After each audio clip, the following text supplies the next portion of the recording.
update ng bayan, maasahan anumang panahon. Magandang araw po sa ating lahat, narito ng latest update sa lagay ng ating panahon at sa binabantayan nating si Typhoon Marce. Sa kasalukuyan ay nalalapit na ang pagtama ng matal na bagyong Marce sa kalupaan ng Cagayan o di kaya naman ay sa Babuyan Island. Huling namatan ang sentro o mata nito sa layong 200 kilometers silangan ng Apari, Cagayan. Taglay ang lakas ng hangin na umaabot sa 155 kilometers per hour malapit sa gitna at pagbugsong umaabot sa 190 kilometers per hour. Sa ngayon ay kumikilos ito ng west-northwest o kanluran, hilagang kanluran sa bilis na 15 kilometers per hour. Dahil nga dito, itinaas na ng Pag-asa ang Tropical Cyclone Wind Signal number 4 sa bahagi ng northern portion ng mainland Cagayan kasama ng Babuyan Island. Nakataas naman ang Signal number 3 sa southern portion ng Batanes, ang nalalabing bahagi ng Cagayan, ang nalalabing bahagi ng Apayao sa may Ilocos Norte at ang northern portion ng Abra. Samantalang Signal number 2 naman sa nalalabing bahagi ng Batanes, ang northern at central portion ng Isabela, ang nalalabing bahagi ng Abra, Kalinga, Mountain Province, ang northern portion ng Ifugao, ang northern portion ng Benguet sa may Ilocos Sur, ang northern portion ng La Union. Signal number 1 naman sa nalalabing bahagi ng La Union, Pangasinan, ang nalalabing bahagi ng Ifugao, ang nalalabing bahagi ng Benguet, ang nalalabing bahagi ng Isabela, Quirino, Nueva Vizcaya, ang northern at central portions ng Aurora, ang northern portion ng Nueva Ecija at ang northern portion ng Zambales. Ang mga nasabing lugar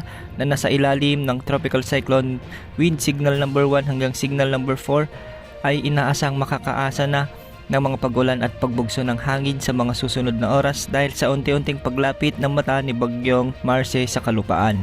Base naman sa latest forecast track at intensity outlook na inilabas ng Pag-asa, ngayong araw ay patuloy nakikilas si Bagyong Marce ng west-northwest sa susunod na 12 oras sa katubigang sakop ng Cagayan at mamayang hapon ay kikilos na ito ng pakanluran. Ayon din sa forecast track nito, maglalandfall si Bagyong Marce sa bahagi ng Babuyan Islands o sa kalagitnaan ng mga katubigan ng Babuyan Island at Cagayan area. Hindi rin inaalis ang posibilidad na tumama ang mata nito sa mga lalawigan ng Cagayan, Ilocos Norte at Apayao ngayong hapon hanggang bukas ng umaga. Inaasang lalabas naman si Bagyong Marce sa ating area of responsibility bukas ng gabi. At dahil nga sa malakas ang pagbugso ng northeasterly wind flow, itutulak ng bagyo pababa kaya magkakaroon ng southwest o timog kanlurang pagkilos si Bagyong Marce sa araw ng Sabado o Linggo. Ayon sa Pag-asa, posibleng humina si Bagyong Marce kung sakaling tumama na ang mata nito